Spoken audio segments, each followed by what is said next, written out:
लिए उन तत्वदर्शी संत की तलाश कर वो प्रभु कौन है, ये जानने के लिए कृपया अवश्य सुनिए जगत गुरु तत्वदर्शी संत रामपाल जी महाराज के अमृत वचन। हमने अपने ऊपर वजन धर लिया, अब ये वजन समाप्त करेंगे। बच्चों का विवाह ऐसे प्यार से करेंगे जैसे सिंपल वे से कति, क्योंकि संस्कार भगवान ने जोड़ रखे हैं। जिस लड़के लड़की का जहां संयोग है वहीं होगा, चाहे सर पटक लो कोई, उसमें कोई परिवर्तन नहीं हो सकता। फिर जब भगवान ने ब्याह कर ही रखा है तो हम तो निमित्त बने थोड़ा सा कि हम अपनी पुत्री का विवाह आपके पुत्र से करना चाहते हैं। खाना खिलाओ थोड़ा सिंपल सा और बच्ची को पढ़ाई कर दो, ड्रामाबाजी फलान दकड़। और जब भगवान ने उसकी किस्मत में लिख दिया और फिर इधर से नाम प्राप्त हो गया तो भगवान नई किस्मत लिखेगा अपनी बेटी की। एक दहेज से कितने दिन सुखी हो सकता है और कितने दिन अपने पुत्री को आप सुखी कर सकते हो, वो लेने वाला कितने दिन उससे अपना निर्वाह कर सकता है। फिर भी अपने हाथों से निर्वाह करेगा और भगवान पर विश्वास करेगा तो जीवन सफर उसका अच्छी तरह पूरा होगा। तो हम पहले से ही मालिक से डर कर चलेंगे। अगर हम किसी का धन लेते हैं तो हमारे ऊपर कर्जा बन गया, दान लेते हैं, दहेज लेते हैं और फिर यही लेन देन के चक्कर में फिर हम उनके पशु बनकर आएंगे। आज हम दामाद बनकर ले रहे हैं, अगले जन्म में पशु बैल बनकर देंगे, गधे बनकर देंगे उनके। बता क्यों शर्म दर्द करे। तो बिना ज्ञान के कहते जैसे किरका जहर का रंग होरी हो, कहो कौन तिस खावे राम रंग होरी हो। जब आपको ज्ञान होगा कि तो विष है, इस विष को कैसे खाएं। अब विष पड़ा हो कहीं पर, एक कण भी पड़ा हो और आपको पता है ये विष है, आप लगा के दिखाना, जीभ के फेंक देगे नू और हाथ भी धो खाओगे और इसी जगह डालोगे कहीं और का हाथ ना लग जाए और भी ना मर जाए। तो ये विष खा रहे हैं हम और यही भटक रहे हैं, मर रहे हैं, गधे कुत्ते बनकर सड़ रहे हैं, एक दूसरे के फिर लठ खा रहे हैं। कोई गधा बनकर खा रहा है, कोई बैल बनकर खा रहा है, कोई खच्चर बनकर लठ खा रहा है। तो ये ऐसा जुल्म, हमें ज्ञान नहीं मिला, हमें भगवान नहीं मिला, इस कारण से हम यहाँ इस काल के नकली चोचलों में उलझ के अपना जीवन नष्ट कर जाते थे। तो प्रसंग चल रहा था कि मेले ठेले जाइयो, मेले बड़ा मिलाप, पत्थर पानी पूजते ये साधु संत मिल जाते। अपने आत्मा पहले तो परमात्मा आए थे 600 वर्ष पहले, 600 वर्ष पहले, और 120 वर्ष रहे। एक ही दिन में हजारों स्थानों पर प्रकट होकर के अपना प्रचार किया करते थे। एक सिद्धि बहुचोल्य धार है, एक सिद्धि है बहुत रूप बना लेती है। पुणात्मा परमात्मा से प्राप्त शक्ति से भी कुछ सिद्धियां किसी व्यक्ति में आ जाती हैं। जैसे हम सुना करते थे कि एक महात्मा ने वहां कहीं आश्रम बना रखा था, झोपड़ी में रहता था। क्या बताते थे कि उस महात्मा को कुछ देखा कि एक दिन वो उस घर में वहां भी थे, उस गांव में भी इस टाइम थे जहां जाना असंभव था। दूसरा तीसरा बताता था कि मैंने वहां भी देखे थे ये महात्मा, उस दिन इस समय वहां पर थे हमारे यहाँ, वो इकट्ठे होते थे। तो कहने का भाव ये है कि परमात्मा से प्राप्त हल्दी की गांठ से भी कोई पंसारी बन जाता है और परमात्मा में दिया असंख्य सिद्धियां हैं ऐसी ऐसी। तो उस परमात्मा ने ऐसे किया और अब ये टेलीविजन दे दिया। अब इसके कारण से अपने बच्चों को समझा रहे हैं। अब दूसरा क्या बताया कि मेले ठेले जाइयो, मेले बड़ा मिलाप और पत्थर पानी पूजता कोई साधु संत मिल जाते। अब कहते हैं जैसे इन धार्मिक मेलों पर श्रद्धालु ही जाया करते हैं मोक्ष प्राप्ति या कोई धन लाभ के लिए, कोई संकट निवारण के लिए, दुखी भी जाते हैं। तो साधु संत मिलते रहे, हमें वो तत्व ज्ञान ना था जिस कारण से उन महापुरुषों से भी हम दूर हो गए। अज्ञानता के कारण, अनजानपने में काल के दूतों ने हमें भ्रमित कर दिया। अब परमात्मा ने ऐसी कृपा बख्शी है कि आपको शिक्षा दी, अक्षर ज्ञान करा दिया और अब एक ऐसी जड़ी बनवा दी इस दास के द्वारा, इस सारे आध्यात्मिक ज्ञान को सुलझा के एक कैप्सूल बना दिया, ज्ञान गंगा। एक कैप्सूल बना दिया। दास ने सत्संग किया तो भक्तों ने उसको संग्रह करके एक पुस्तक बना दी, ज्ञान गंगा। और उस पुस्तक को लेकर के ये भक्त वहां पर जाते हैं जहां धार्मिक मेले भरते हैं। जैसे एक बार हरिद्वार में मेला भरा, कुंभ का मेला, और वो 1 महीने चला। हमारे भक्त वहां गए पुस्तक लेकर के, तो श्रद्धालुओं ने पुस्तक ली। कुछ जो जिनकी रोजी रोटी चल रही थी उन्हीं स्थानों से, उन्होंने विरोध किया, भक्तों के साथ भी दुर्व्यवहार किया। ये गए थे परमार्थ के लिए, और जिन पुण्यात्माओं को पुस्तक हाथ लगी वो कौन था? वो पुस्तक नहीं, वो कबीर परमात्मा की उपस्थिति समझो, वो संत समझो। तो अब तरीका संत का ये बनाया मालिक ने कि सब शिक्षित है, ये तत्व ज्ञान रूपी पुस्तक उनको दे दी, और उस पुस्तक को पढ़कर अब वो पुण्यात्मा यहाँ आ रहे हैं। कोई मथुरा में गया था फेरी लाने, वहां भगत पहुंच के परमात्मा के बच्चे अपने भाई बहनों को जगाने के लिए उनको पुस्तकें दी। वहां भी वहां के जो ठेकेदार बन रहे हैं, उनकी दुकान चल रही है, वहां भटकने वालों से पैसे ले लेकर अपना निर्वाह कर रहे हैं, दुनिया को भ्रमित कर रहे हैं। आप भी नरक में जा रहे। उन्होंने विरोध कर दिया, पकड़ो पकड़ो इनको। फिर वहां से भाग गए बेचारे। ऐसा जुल्म कर रखा है इन अज्ञानियों ने। अब इतना शिक्षित समाज है फिर भी उन्हीं के भ्रम में भरे पड़े हैं। फिर ऐसे जगह जगह पर जाते हैं उनको समझाने के लिए। उद्देश्य इनका कोई स्वार्थ नहीं है, परमार्थ के लिए जाते हैं, अपने स्वेच्छा से जाते हैं कि हम दुखी थे, ये भी दुखी हैं, इनको ज्ञान नहीं, इस तत्व ज्ञान से ये सुखी हो जाएंगे, इनके बच्चे भी सुखी होंगे, इनका जन्म मरण का रोग भी कटेगा। इस उद्देश्य से जा रहे हैं। तो कहते हैं मेले ठेले जाइयो, मेले बड़ा मिलाप, और पत्थर पानी पूजते हैं या ज्ञान गंगा मिल जात तो बेड़ा पार हो जाएगा आपका। पुणात्मा परमात्मा हमें याद दिलाने आए थे, इस झूठे सुख को सुख कहे ये मान रहा मन मोदे, ये सकल चबीना काल का कुछ मुख में कुछ गोदे। परमात्मा बताते हैं कि झूठे सुख को भी आप सुख मान रहे हो,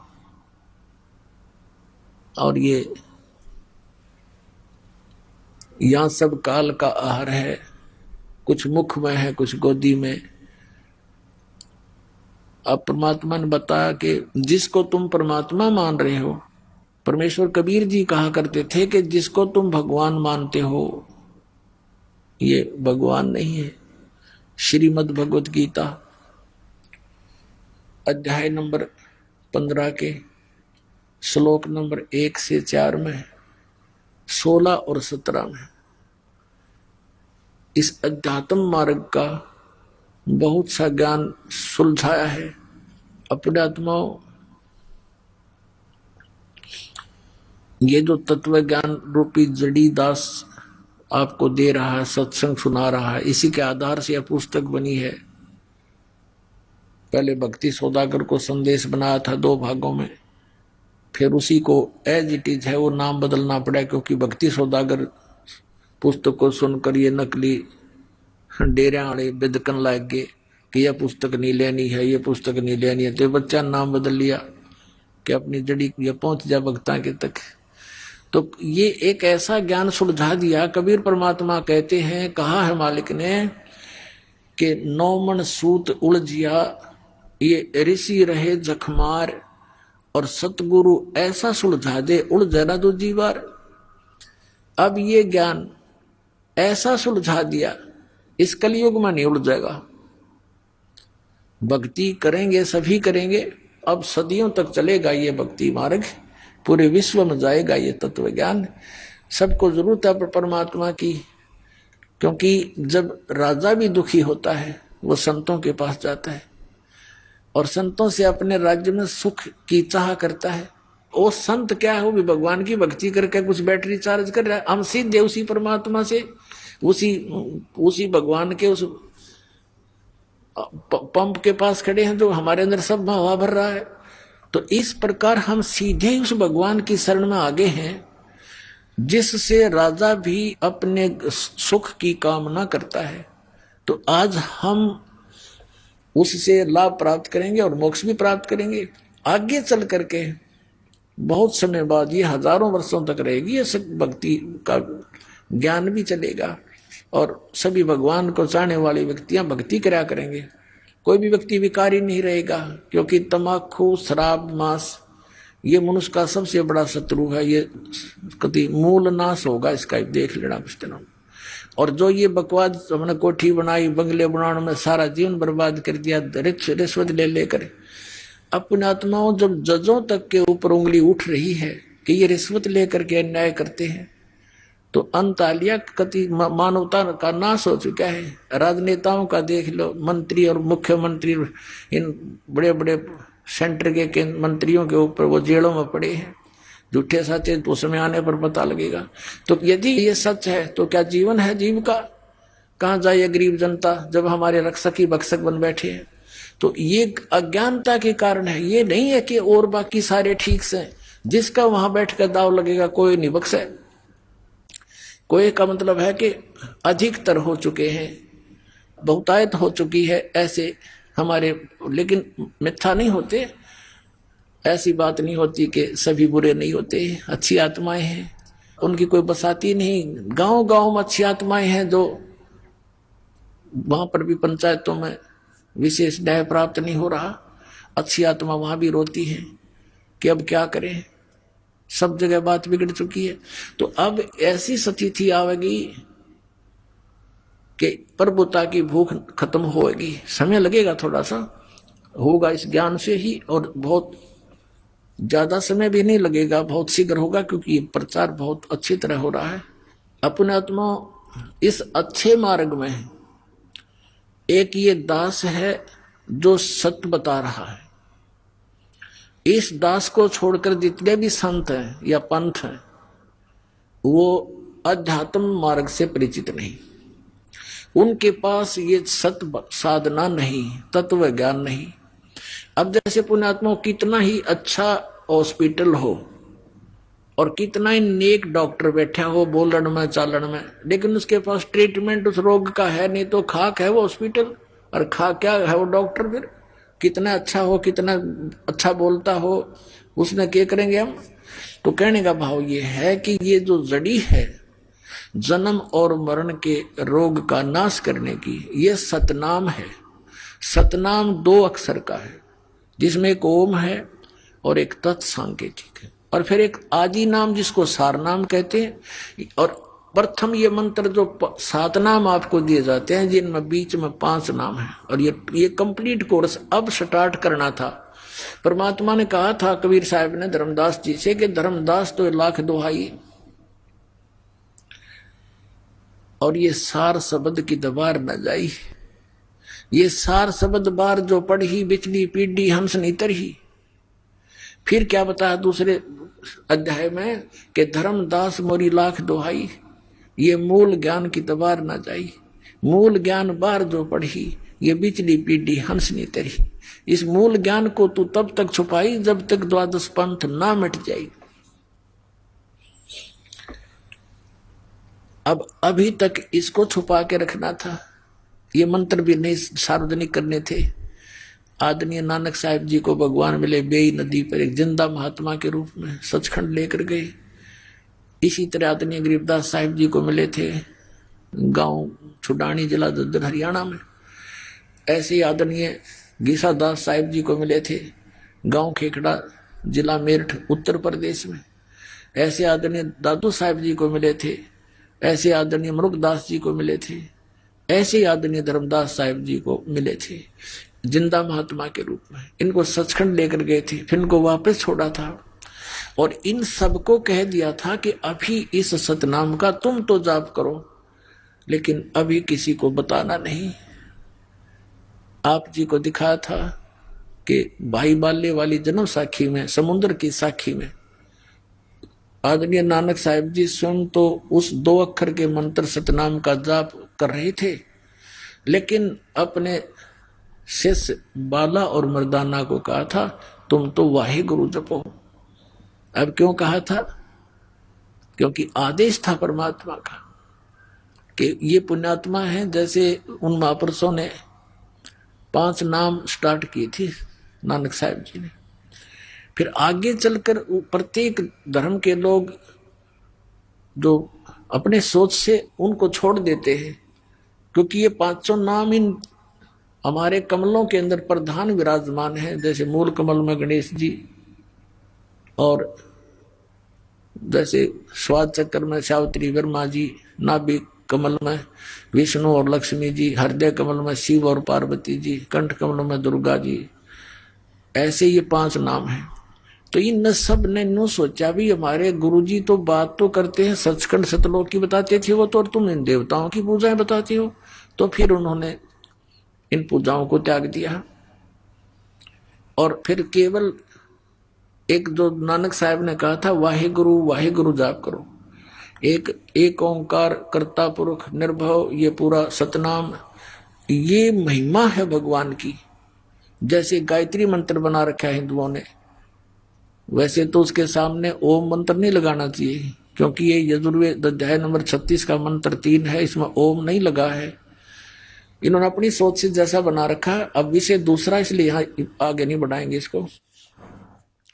तो वहां नानक साहब जी स्वयं तो वो सतनाम का जाप कर रहे हैं और शिष्यों को बना कर रहे हैं, और साथ में सार्वजनिक भी कर दिया कि कोई आने वाला इस समय के लिए कि हमें फिर पहचान जाएंगे कौन सा मंत्र है वो 2 अक्षर का और जिससे मोक्ष हो सकता है। और उस समय क्यों किस कारण से ये नहीं दिया गया सिख समाज में, और अब ये दास बताएगा वो सब कारण, सब रीजन, क्योंकि इस दास को परमात्मा ने भेजा ही इस उद्देश्य से है कि इस समय में सबको वो ज्ञान गूढ़ बताऊं जो परमात्मा के बच्चों ने, उन महापुरुषों ने अभी तक छुपा कर अपने घर में दबा जरूर दिया, अपने अमृतवाणी में छुपा लिख रखा सबने। जैसे आदरणीय नानक साहिब जी ने प्राण संग्रही बनाई थी एक पुस्तक, और उसको सिंगल द्वीप के राजा शिवनाभ से कह दिया था कि ये मेरा शरीर समझ लेना, मैं आपका गुरु हूं, गुरु को कितना आदरणीय रखा जाता है, तो ये मेरा शरीर समझ लेना जो मैं प्राण संगली यानी एक ग्रंथ लिखकर आपको दे रहा हूं, जिसके अंदर सारा भेद था। ये 2 मंत्र का अक्षर का मंत्र भी उसमें क्लियर लिखा था, उसकी वे ऑफ वर्शिप भी लिखी थी। तो 5वें गुरु अर्जुन देव जी को जब लगे ग्रंथ साहब की ये सब वाणियों को इकट्ठा करके जल्द बनाने में, ये ग्रंथ साहब बनाने लगे, तो वो भी देखा उन्होंने मंगा करके शिवनाभ राजा से, लेकिन उसके अंदर वो मंत्र जाप था 2 अक्षर का, जिसको समुद्र की साखी में नानक साहब जी जाप कर रहे थे, और मर्दाना ने भी वो गलती से जाप करना शुरू कर दिया था, वो डूबने लगा था। और नानक साहब जी ने कहा था कि मर्दाना तो मेरी नकल ना करे, मेरी करनी ना देख, मेरे वचन की बात पालना कर रहे। तो उस डर से उन अर्जुन देव जी ने सोचा कि कहीं ये मंत्र गुरु ग्रंथ साहिब में आ गया और सिख समाज इसको जाप करने लग गया तो गुरु जी की आज्ञा की अवहेलना होने से पापी बन जाएंगे और इनको हानि हो जाएगी, जैसे मर्दाना को हो रही थी। इसलिए उन्होंने उस प्राण संगली को पढ़ा जरूर इस उद्देश्य से कि इसमें रखें ग्रंथ साहिब के अंदर, लेकिन इस कारण से उन्होंने उसको जल प्रवाह कर दिया। फिर भी परमात्मा की लीला देखो, एक साधु में प्रेरणा की, अर्जुन देव जी से उसने करबद्ध होकर दया करी, महाराज ऐसे अनमोल रतन को ना डालो, इसमें क्या लिखा है कि ये मेरा शरीर है और मैं इसको छुपा के रख लूंगा, किसी को नहीं बताऊंगा, मैं पढ़ लिया करूंगा, मुझे आनंद आता है। तब वो रहम आ गया, मालिक की दया थी भाभी, वो बचा ली प्राण संगली। उसके 160 अध्याय बताए हैं, लेकिन अभी तक वो 80 ही प्रकाशित की गई है, 80 फिर भी छोड़ दी गई। अब फिर उधर से परमात्मा को मालूम था कि इतना लंबे समय में कोई ना कोई गलती काल करवा देगा हमारे बच्चों से। आदरणीय गरीबदास साहिब जी को भेजा और उसको सचखंड लेकर गए, फिर उनको वापस छोड़ा और पूरा वो ज्ञान कंप्लीट और भेज दिया, दे करके वो मंत्र भी क्लियर लिख दिया। राम नाम जप कर थर होई, ओम सोहम मंत्र दोई, ओम सोहम मंत्र जपिए, योग युगतिया धूणी तपिए। आदरणीय गीसा दास साहिब जी ने कहा कि ओम सोहम जप ले भाई, राम नाम की यही कमाई। ऐसे ही नानक साहब ने वो आपके समक्ष ही है। तो ये इस मंत्र का अगर अब डिस्क्लोज तो करना ही करना है, क्योंकि हमने पुस्तकों में भी छाप रखा है, लेकिन इसकी विधि नहीं बता सकते हम ऐसे किसी को, और विधि के बिना उसका यूजलेस नहीं, फिर अधिकारी से लिए बिना भी इसका कोई लाभ नहीं। एक अपॉइंटमेंट लेटर है और उसी भाषा को कोई लिख ले और अधिकारी के दस्तक होना और वो अपने दस्तक कर दे तो यूजलेस है, करें रो दस्तक, वो तो अधिकारी से ही होंगे साइन उसके, तभी उसकी वैल्यू बनेगी। तो ये दास अधिकारी है, इससे ये मंत्र प्राप्त होगा तो आपको लाभ होगा। फिर क्या बताते हैं, सो हम शब्द हम जग में लाए, सार शब्द हम गुप्त छुपाए। जैसे इन महापुरुषों की वाणी में है कि जो वास्तविक मंत्र है वो तुम्हारे इन 52 अक्षरों में लिखा नहीं। इन अक्षर ज्ञान जो तुम्हारे ग्रंथ हैं, वेद है, गीता है, पुराण है, कुरान है, बाइबल है, कहता है इन 52 अक्षरों में वो मंत्र नहीं है, क्योंकि ये सोहम मंत्र परमेश्वर स्वयं आए कबीर साहब कलयुग में तब प्रकट किया, उससे पहले किसी भी ग्रंथ में ये सोहम नाम नहीं है। सो हम शब्द हम जग में लाए, सार शब्द हम गुप्त छुपाए। धर्मदास मेरी लाख दुहाई, सार शब्द की दबार न जाई। सार शब्द बाहर जो पढ़ी, बिचली पीढ़ी हंसनी तरही। इन काल के दूता का भी मंत्र हाथ लग जाता 2 अक्षर का। आज ये सबसे बड़ा काल का षड्यंत्र राधा स्वामी पंथ और इनके गुरु 5 नाम देते हैं, 5 नाम काल के जानो, जब दानी मन शंका आनो। सतनाम और आदि नाम उनसे अलग है, वो उनको पता नहीं। तो है पूरा काल का जालियो, भ्रमित कर दिया करोड़ों जीवों को, भोली आत्माओं को। उन्होंने विश्वास किया कि परम धनी होंगे और वह भूत बनकर बुक्की में बोल रहे शिवदयाल राधा स्वामी पंथ का प्रवर्तक अपनी शिष्या बुक्की में भूत बनकर सारी क्रियाएं प्रेत वाली कर रहा है। हो गया मुक्त, चला गया राधा स्वामी लोक में। सब तो उत्ते साडा राधा स्वामी लोक है, और राधा स्वामी लोग तो बुक्की था। फिर जिसमें शिवदयाल बोल रहा था, उनके जीवन चरित्र में लिखा है कि शिवदयाल जी बुक्की माँ करके सब बोला करता था, हुक्का भी पीने लग गया, फिर रोटी भी खाने लग गया बुक्की बहन के माध्यम से। और लेखक भी उसका आगे हाथ जोड़ता बुक्की का, अब मैं बैठे भूत के सामने कि कुछ लाभ, कुछ मार्ग बताओ। बता दिया मार्ग, आप भी प्रेत और सारे प्रेत बनवाऊंगा, बनेंगे। तो कहने का भाव ये है कि ये यदि ये मंत्र, जैसे एक शिवदयाल जी राधा स्वामी पंथ के शिवदयाल जी हुए जिन आगरा से, जो इस पंथ के प्रवर्तक माने जाते हैं, उन्हीं का शिष्य हुए जयमल सिंह जी। जयमल सिंह जी के शिष्य हुए सावन सिंह जी। व्यास में उन्होंने प्रारंभ किया जयमल सिंह जी ने डेरा व्यास तो राधा स्वामी का। उसके उत्तराधिकारी हुए सावन सिंह जी। सावन सिंह जी ने 5 भाग बनाए संत मत प्रकाश के। उसमें चौथे भाग में लिख रखा है कि वो एक गुरु पूरा का हो, जब 2 अक्षर का वेद बता, तो तुम क्या हो फिर, नकली हो, तुम्हारे पास तो है नहीं वो 2 अक्षर, दुनिया जोड़े में बैठे यहाँ पर। तो इस प्रकार पुण्यात्माओं ये 2 अक्षर का भेद बतानी है, ये दास है परमात्मा का भेजा हुआ। कहते हैं समझा है तो सर दर पाओ और नीरे सदाओ, ये संसार समझदा नहीं, कहंदा श्याम दोपहरे नो, गरीबदास ये वक्त जाता रोग इस पैरे नो। बोलो सतगुरुदेव।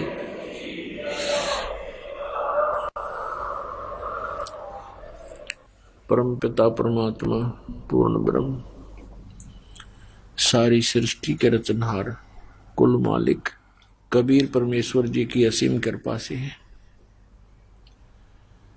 आप जी ये सत्संग सुन रहे हैं। परमात्मा की असीम कृपा से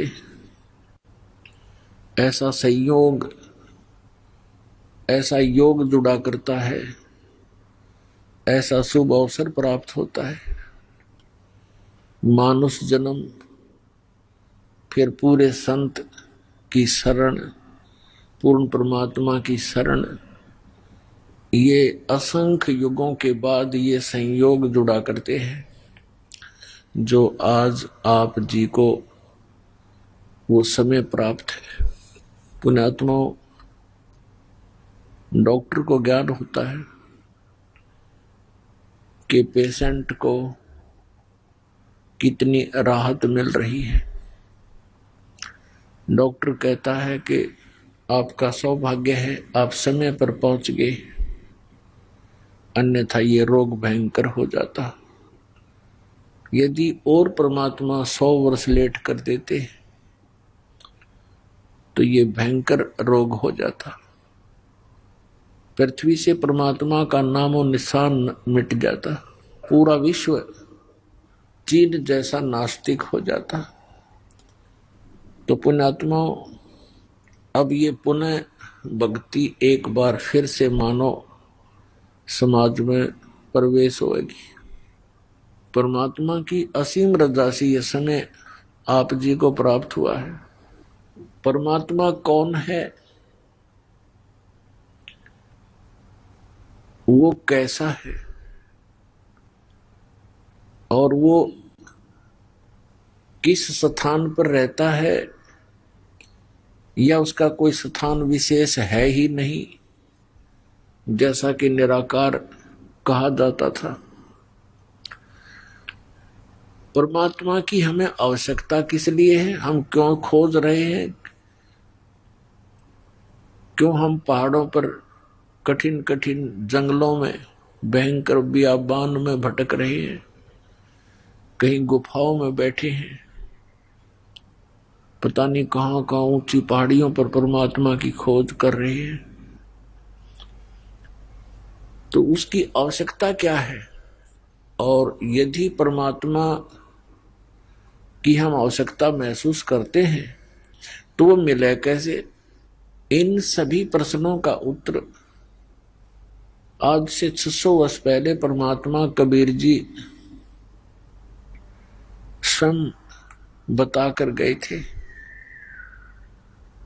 लेकिन हम अपने पिता के उस रहस्य को समझ नहीं सके, क्योंकि हम बालक बुद्धि के थे, हम अज्ञान सुना करते थे। उस अज्ञान ने हमारे अंदर वो तत्व ज्ञान समाने नहीं दिया, जिस कारण से परमात्मा ने अब आपको शिक्षित किया, और शिक्षित करके अब आपको अपनी पहचान बताई, और वो विधान बताया। परमात्मा पाने का वो भक्ति मंत्र आपके समक्ष रूबरू करवा दिया। आज सुबह भी आप सत्संग सुन रहे थे कि परमात्मा आते हैं और अपनी महिमा का ज्ञान वो स्वयं ही कराते हैं। परमात्मा के बिना, कबीर परमेश्वर जी के अतिरिक्त हमें कोई भी तत्व ज्ञान नहीं करा सकता, अध्यात्म ज्ञान नहीं करा सकता। संसारिक रोजगार के लिए तो बहुत से ट्रेनिंग सेंटर मिल जाएंगे और वो उस सत्र के तो सही होंगे, लेकिन परमात्मा पाने के आपको ये केंद्र नहीं मिलेंगे। और जिन केंद्रों को, जिन संतों को, सत्संग और पंथों को ये भोली आत्माएं परमात्मा मिलाने वाले वो केंद्र मान कर गए, वो सब नकली थे, डुप्लीकेट थे। उनका ज्ञान गलत, उनका भक्ति मार्ग गलत, उनका वे ऑफ वर्शिप गलत। तो पुण्यात्मा, परमात्मा ने दया करी आप जी के ऊपर, आपको सत्संग मिला, यथार्थ ज्ञान मिला, और वो कंप्लीट गॉड मिला, पूर्ण परमात्मा भगवान मिला। परमात्मा के पाने के जो साधन हैं, साधना जिसे कहते हैं, बहुत ही आसान है, सबसे आसान है। और इसको ये मन करने नहीं देता, आनाकानी करता है। बाकी कितनी बकवाद करवा ले इससे, इसको कोई प्रॉब्लम नहीं। जैसे श्रद्धालु जाते हैं इष्ट धाम पर, कई तो पेट पलड़ियां जाते हैं, ऐसे दंडवत करते हुए लंबे लेट जाते हैं, निशान लगाते हैं, उठकर फिर जाते हैं। उस निशान पर पैर रख के फिर आगे लेट जाते हैं, फिर निशान लगाते हैं। तपस्या करते हैं खड़े हो होकर, और कई सैकड़ों वर्षों तक, कई वर्षों तक खड़े रहते हैं। पहले लंबी आयु थी जब सैकड़ों वर्षों तक खड़े रहा करते थे, अब 5, 7, 10 वर्ष तो बहुत से ये डरे ढोने वालों की हमने बहुत सी कथाएं सुन रखी है। फिर उसमें मन को कोई ऑब्जेक्शन नहीं, नो प्रॉब्लम। और जब ये सही मंत्र जाप का समय आता है तो ये पहले तो विश्वास नहीं करता, क्योंकि अज्ञान से परिपूर्ण होता है ये मन। और जब इसको ज्ञान होने लगता है, सब समझ में भी आ जाता है, फिर ये मंत्र पर भी आनाकानी करता है। परमात्मा के ज्ञान से ये आत्मा फिर इसको अलाउड नहीं करती। पहले वाली बकवादे हैं। आत्मा के अंदर एक विशेष दर्द बनता है कि ये मनुष्य जीवन नहीं रहा तो फिर क्या होगा। इसके रहते रहते भक्ति करनी है, परमात्मा पाने योग्य हमने साधना करनी है। और इसके लिए हमने दिन रात जब भी मालिक की समय आए तभी याद बनी रहे। नाम उठत नाम बैठत नाम सोत जागवे, नाम खाते नाम पीते नाम से ती लागवे। सबसे आसान भक्ति है। और जो हम साधना करते देखा करते थे उन अनाड़ियों को, कोई खड़ा होकर साधना कर रहा है, कोई जल में खड़ा है, कोई गर्मियों के अंदर धोने लगा करके 5 उसके बीच में बैठा होता है। उनको देख करके हम सोचा करते थे कि भी परमात्मा तो ये लोग पावेंगे, ये साधु संत पावेंगे, हम नहीं कर सकते क्योंकि हम गृहस्थी। लेकिन आत्मा फिर भी नहीं मानना थी। आत्मा के अंदर ये प्रेरणा बनी ही रही थी कोई ना कोई साधना भक्ति की, जैसी हम कर सकते थे गृहस्थ आश्रम में हम अवश्य करते थे। तो पुण्यात्माओं, अब पता चला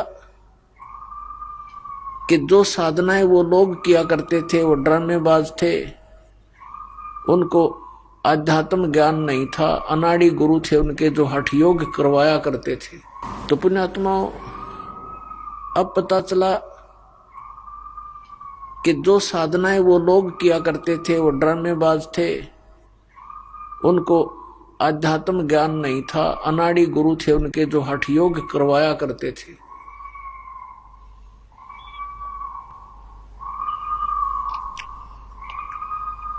अब देखो ये गलत साधना के कारण ये क्या हालत हो रही है इस प्राणी की, जो भूत बनकर इस बहन में चिल्ला रहा है। लाउड स्पीकर भी फेल कर रखा है इसने, इतना जोर से चिल्ला रहे हैं।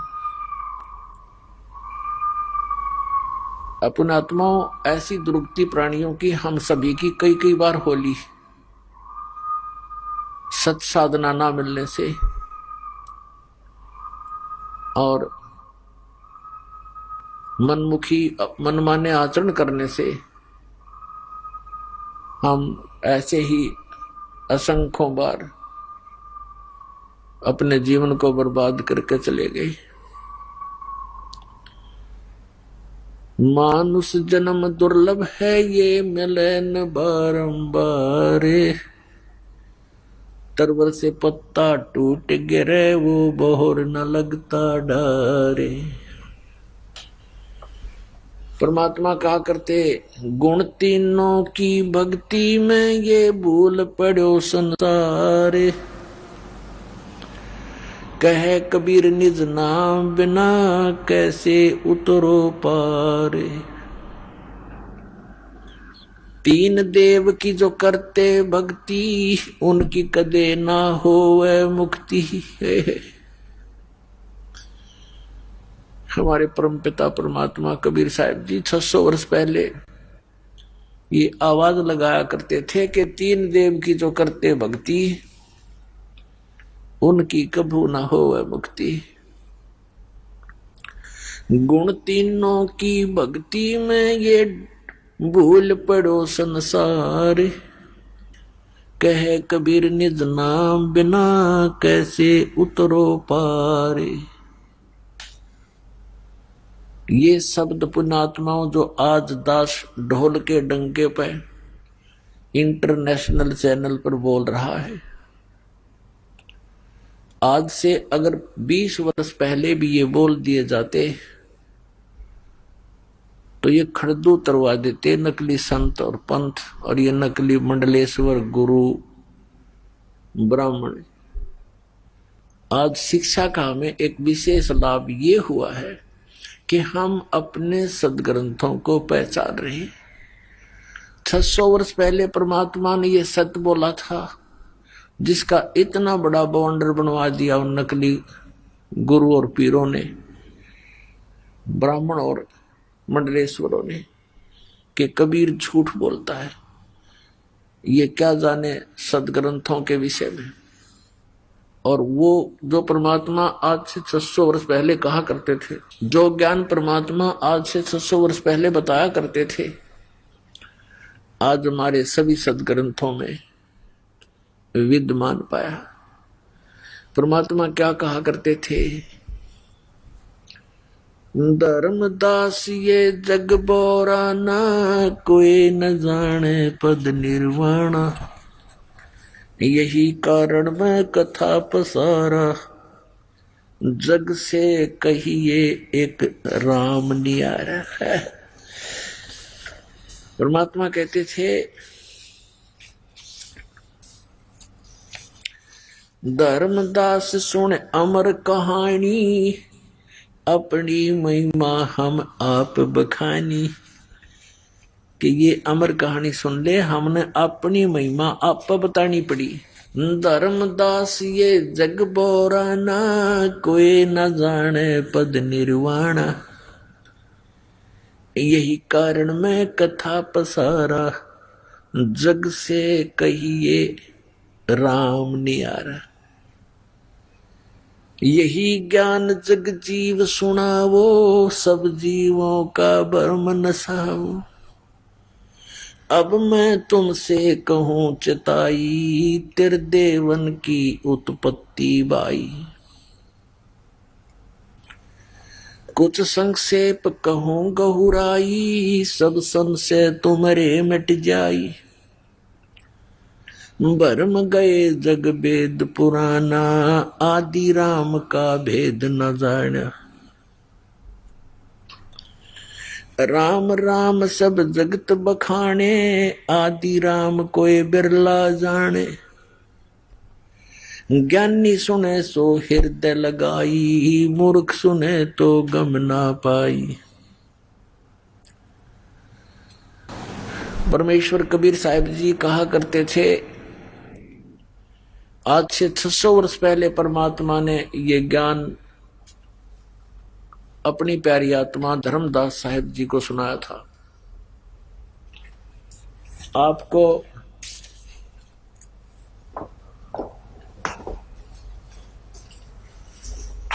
आप जी को पवित्र कबीर सागर से रूबरू कराते हैं, जो 600 वर्ष पहले परमात्मा ने अपनी अमृतवाणी बोली थी। आदरणीय धर्मदास साहिब जी ने उस परम पूज्य परमेश्वर कबीर साहिब की बोली वो अमृतवाणी सच्चिदानंद घन ब्रह्म की वाणी लिपिबद्ध की थी। और 600 वर्ष पहले परमात्मा ने वो ज्ञान दिया था जो हमारे हिंदू धर्म के ये नकली गुरु ब्राह्मण ऋषि मंडलेश्वर ये भी नहीं बता पाए। ब्रह्मा विष्णु महेश को भी पता नहीं अपने विषय अपनी जानकारी और यथार्थ ज्ञान अध्यात्म ज्ञान उनको पता नहीं। उनको भी अपने पिता का ज्ञान नहीं, माँ का पता लग गया। अब माँ उनको बतावे कि कौन है तो वो कहे मुझे पिता से मिलाओ, तो उसने कहना पड़ा वो निराकार है, वो दिखता नहीं भाई। तो यहाँ तक पुण्यात्माओं सब जगह धोखा ही धोखा है। और 600 वर्ष पहले परमात्मा ने अपनी अमृतवाणी में बताया था, जो दास आपको भी सुना रहा था, पर अब इसमें दिखाऊंगा कबीर सागर में, देखिएगा। ये है पवित्र कबीर सागर, खेमरा श्री कृष्ण दास प्रकाशन बंबई से ये छपा है। कबीर सागर ज्ञान सागर प्रथम खंड कबीर पंथी भारत पथिक स्वामी युगलानंद बिहारी द्वारा परिष्कृत। ये यहां से छपा है। मुद्रक एवं प्रकाशक हैं खेमरा श्री कृष्ण दास, अध्यक्ष वेंकटेश्वर प्रेस, खेमरा श्री कृष्ण दास मार्ग, मुंबई। ये है ज्ञान बोध बोध सागर, ज्ञान बोध बोध सागर, और 21 पृष्ठ इसका। धर्मदास ये जग बोराना, कोई न जाने पद निर्वाण। निर्वाण माने मोक्ष मार्ग, पद माने पद्धति, वे ऑफ वर्शिप। निर्वाण माने मोक्ष की, मोक्ष की विधि को कोई नहीं जानता। धर्मदास ये सारा संसार विचलित है और कोई ना जाने पद निर्वाणा। आइए अब हम उन श्रद्धालुओं के अनुभव जानते हैं जो जगत गुरु तत्वदर्शी संत रामपाल जी महाराज जी से दीक्षा प्राप्त कर चुके हैं तथा उनके द्वारा बताए गए भक्ति मार्ग पर चल रहे हैं। नमस्कार सर। जी सत साहेब सर। सर क्या नाम है आपका? हमारा नाम भोजपाल सिंह। भोजपाल जी आप कहाँ से हैं? हम सर पीलीभीत उत्तर प्रदेश से हैं। भोजपाल जी संत रामपाल जी महाराज से नाम दीक्षा आपने कब ली? सर हमने सदगुरु रामपाल जी महाराज जी से फरवरी 2012 में नाम दीक्षा ली। संत रामपाल जी महाराज से नाम दीक्षा लेने से पहले क्या आप भक्ति साधनाएं भी करते थे? जी सदगुरु रामपाल जी महाराज जी की शरण में आने से पहले हम श्री परमहंस अद्वैत मत श्री आनंदपुर मध्य प्रदेश से जुड़े हुए थे। सर वहाँ हम तो बचपन से ही मने हमारे पिताजी भी वहीं के प्रचारक थे, तो जन्म से ही हम वहाँ से थे। हमने लगभग 44 साल वहाँ की भक्ति की। फिर आप संत रामपाल जी महाराज की शरण में कैसे आए? जी सदगुरु रामपाल जी महाराज जी की शरण में आने का एक कारण था, बीमारी हो गई थी। 2011 में हम अस्वस्थ हुए और हमको लूज मोशन शुरू हो गए। तो लूज मोशन शुरू होने पर हम इतने अस्वस्थ हो गए कि हमने ऑफिस जाना भी बंद कर दिया और हम चारपाई पर घर पर ही लेटे रहते थे। तो चूंकि आध्यात्मिक जगत से जुड़े हुए थे, इसलिए चारपाई पर लेटे लेटे हम सत्संगों को टेलीविजन पर देखते रहते थे, सुनते रहते थे। उसी दौरान साधना चैनल पर हमको संत रामपाल जी महाराज जी का सत्संग मिला और उसमें संत रामपाल जी महाराज जी उस नाम की व्याख्या कर रहे थे जो नाम हमारे श्री आनंदपुर वाले गुरु जी ने दिया हुआ था।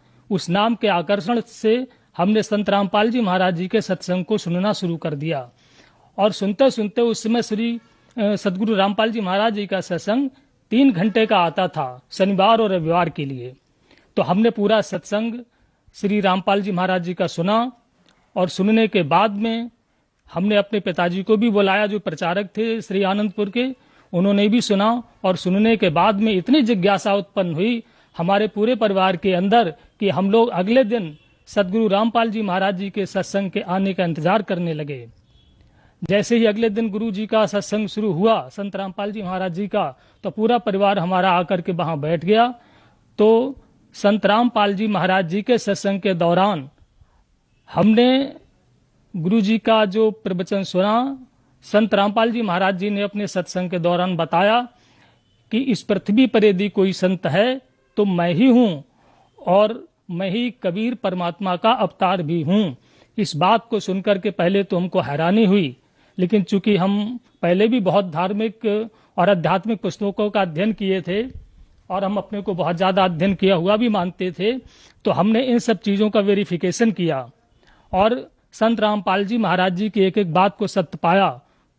उसी दौरान हमने भी हमारी श्रद्धा हुई संत रामपाल जी महाराज में और हमने अपने घर बैठे ही संत रामपाल जी महाराज जी से प्रार्थना लगाई कि हे सदगुरु रामपाल जी महाराज, यदि आप पूर्ण संत हैं, पूर्ण परमात्मा कबीर साहब के अवतार हैं, तो आप हमको भी जीवन दान दें।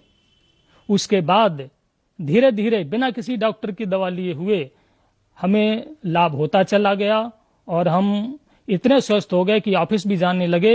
लेकिन उसके बाद हमने अपने जो हमारे पूर्व गुरु थे जो श्री आनंदपुर से जुड़े हुए थे, उनसे जाकर के संत रामपाल जी महाराज जी के ज्ञान की चर्चा की और कुछ सवाल पूछे उनसे। तो उन्होंने हमारे सवालों के जवाब दिए बिना हमको ये कह दिया कि तुम घमंडी हो गए हो, तुमको ऐसे प्रश्न नहीं पूछने चाहिए गुरु से। हमने कहा कोई बात नहीं, लेकिन आप हमें बताइए। उन्होंने हमको कुछ नहीं बताया तो हमने उनसे परमिशन ली। हमने कह यदि आप हमको ऐसा ज्ञान नहीं बता पा रहे हैं तो आप हमें आज्ञा दीजिए कि हम दूसरे गुरुजी की शरण में जाएं। तो उन्होंने हमें परमिशन दे दी और हम संत रामपाल जी महाराज जी की शरण में चले गए। सर, संत रामपाल जी महाराज की शरण में जाने के बाद क्या आपको लाभ भी प्राप्त हुए? सर जी, जब मैं 2011 में लूज मोशन से पीड़ित था तो मैंने अपने जनपद पीलीभीत के सभी एलोपैथिक, आयुर्वेदिक और होम्योपैथिक डॉक्टरों से दवा ली और एक दिन नहीं, सबकी दवा मैंने 1-2 महीने खा करके देखी, पर मुझे किसी प्रकार का कोई लाभ नहीं हुआ। उसके पश्चात मैं अपने जिले को छोड़ करके डॉक्टरों ने हायर सेंटर को रेफर किया। मैं बरेली गया। बरेली में भी जो जाने माने गैस्ट्रोलॉजिस्ट थे उनको दिखाया। उन्होंने तमाम प्रकार के टेस्ट कराए, लेकिन किसी टेस्ट से उनको किसी बीमारी का पता नहीं लगा और वो बीमारी को मेरी ठीक भी नहीं कर पाए। उसके बाद उन्होंने मुझे फिर हायर सेंटर लखनऊ के लिए रेफर कर दिया। वहां जाकर के हमने केजीएमसी में दिखाया। केजीएमसी के डॉक्टरों ने भी मेरी सभी रिपोर्ट्स देखी और उन्होंने फिर नए सिरे से सारी रिपोर्टें कराई। उन रिपोर्टों को कराने के बाद भी उन्होंने कोई निर्णय नहीं लिया और वो अपने अंदाज से ही मुझको दवा देते रहे, लेकिन उनकी किसी भी दवा से मुझको कोई लाभ नहीं हुआ। ऐसे में अंत में रोज पल पल में मर रहा था, मेरा शरीर कम हो रहा था और हमारा पूरा परिवार ने इस बात को मान लिया था कि जब किसी डॉक्टर की कोई औषधि लाभ नहीं कर रही है तो ऐसे में तो अब एक ना एक दिन अति शीघ्र मरना ही है। तो हमने अपने परिवार में, उसमें हमारे पिताजी जिंदा थे, हमारी पत्नी, पिता और हमारे बच्चे, सबने इकट्ठे बैठ करके इस बात को मतलब एक प्रस्ताव पारित किया कि भाई मेरे मरने के बाद में नौकरी कौन सा बेटा लेगा और फंड कौन लेगा और जमीन है वो कौन लेगा। ये यहाँ तक सारी बातें हो गई थी क्योंकि जीवन की कोई उम्मीद नहीं रही थी। ऐसे में संत रामपाल जी महाराज जी का साधना टीवी पर सत्संग एक उम्मीद की किरण लेकर के आया और वहां संत रामपाल जी महाराज जी का हमने सत्संग सुना। उसके बाद में हमने SMS करके ज्ञान गंगा पुस्तक को मंगाया, उस पुस्तक का अध्ययन किया और हमने अपने घर से ही बिना संत रामपाल जी महाराज जी से नाम दीक्षा लिए हुए, बिना आश्रम पर गए हुए प्रार्थना लगाई कि हे महाराज, सदगुरु रामपाल जी महाराज, आप पूर्ण संत हैं, पूर्ण परमात्मा के अवतार हैं, आप हमको जीवन दान बख्शें। बिना नाम दान लिए ही हमें सदगुरु रामपाल जी महाराज जी की दया से स्वास्थ्य लाभ होने लगा और धीरे धीरे जब हम 10-15 दिन में कुछ खाने पीने लगे, चलने लगे, ऑफिस जाने लगे, तब हमारे अंदर एक कीड़ा उत्पन्न हुआ। हमने और हमारे पिताजी ने, दोनों लोगों ने इस बात को सोचा कि ये संत रामपाल जी महाराज जी जो कह रहे हैं ये कहाँ तक सत्य है और कितना सत्य है।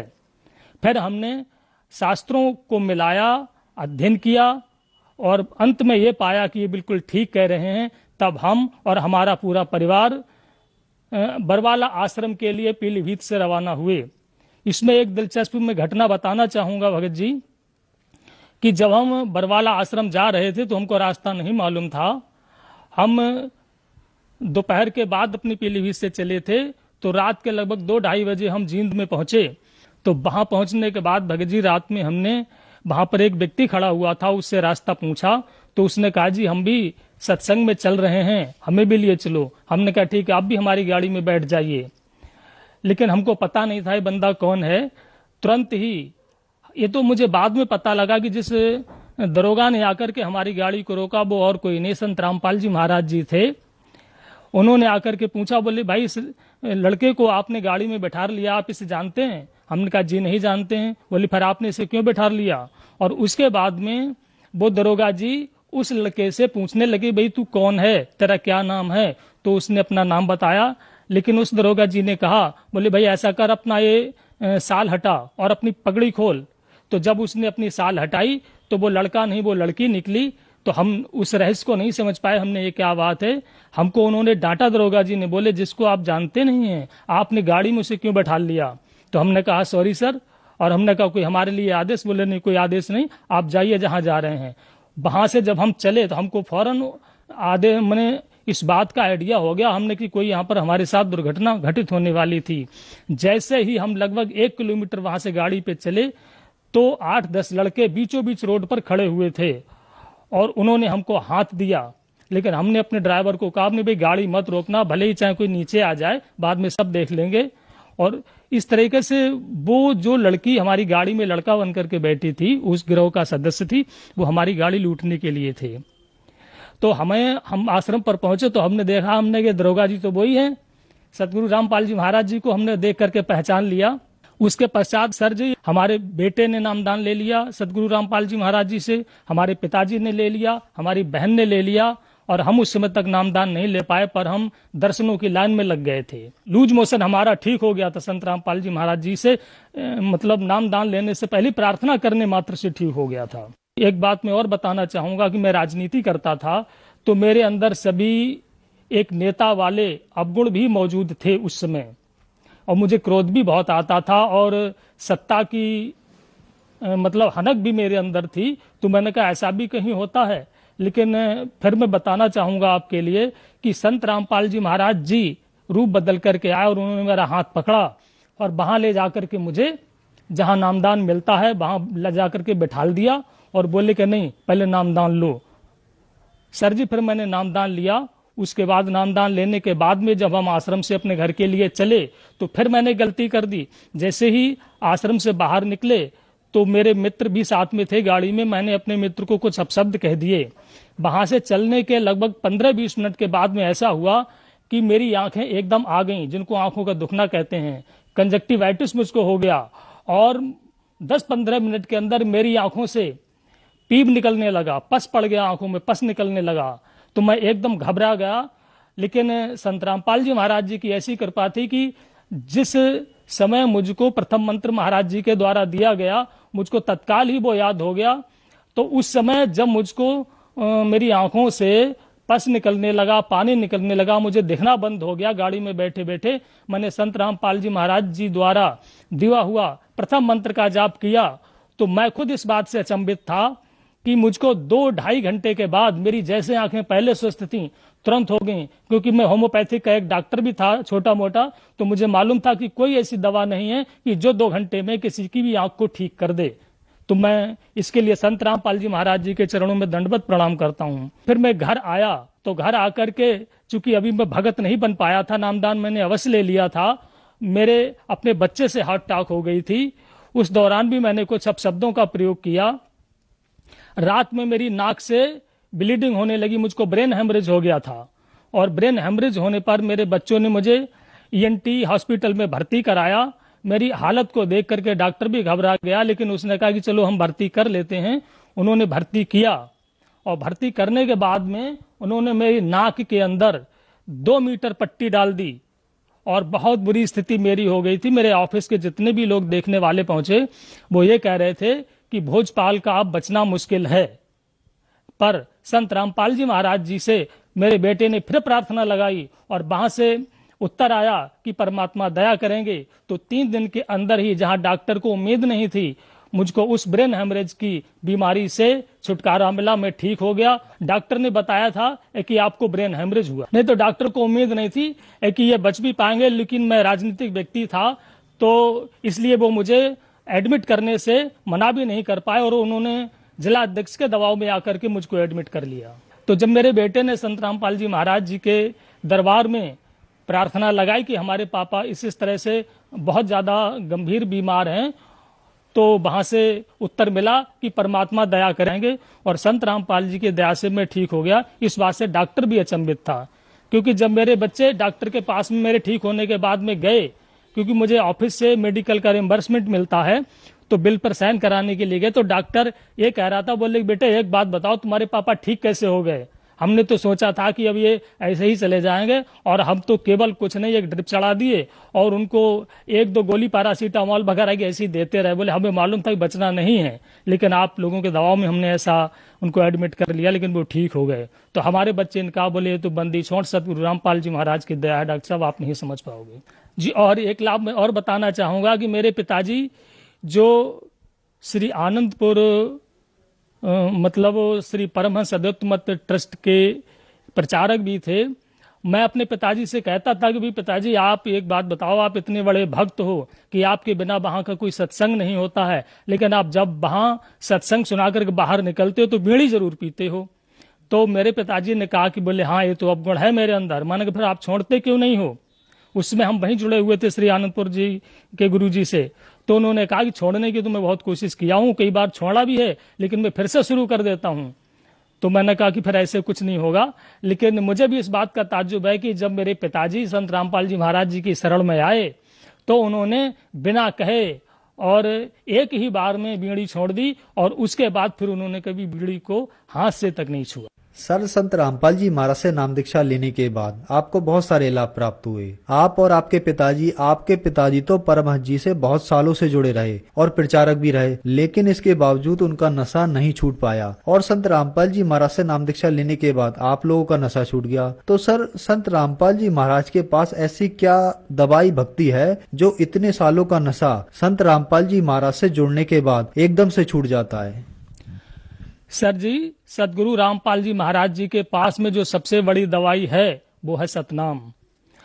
वो सतनाम संत रामपाल जी महाराज जी का दिया हुआ ऐसा है जिससे कोई भी नशा हो, कोई भी बीमारी हो, कोई भी व्यसन हो, कोई भी विकार हो। क्योंकि इस बात से मैं भी बड़ा हैरत अंगेज हूं कि मैं भी वहां पर जुड़ा हुआ था श्री आनंदपुर से, और मैं राजनीति भी करता था और एक नेता वाले सभी मेरे अंदर अवगुण थे। मैं इस बात को स्वीकार करता हूं और घमंड तो मेरा सातवें आसमान पर था। श्री आनंदपुर वाले गुरुजी ने कहा था कि जो आप पैसा पैदा कर रहे हो राजनीति में, उसको आप दान भी करते रहिए और कोई बात नहीं।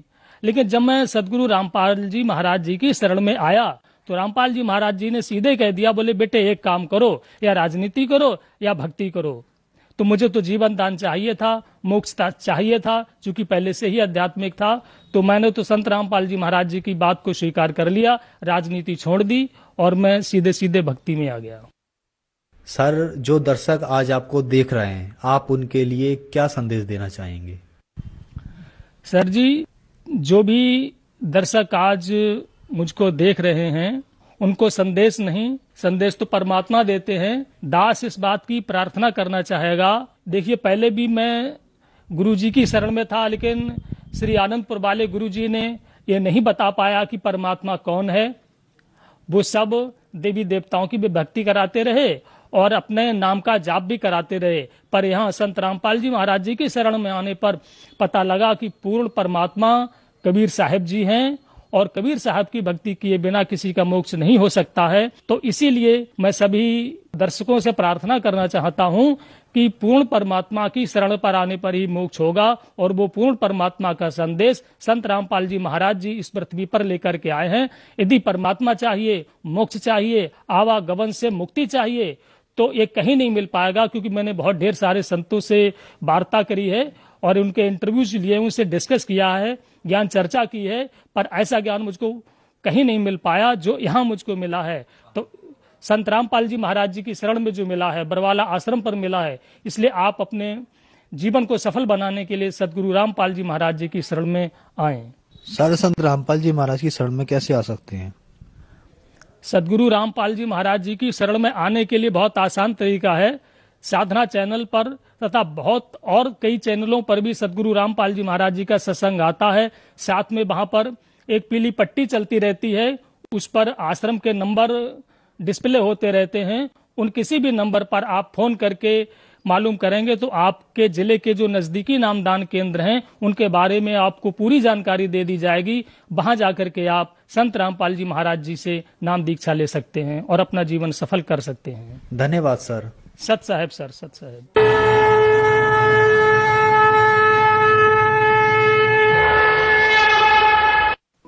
आप सुन रहे थे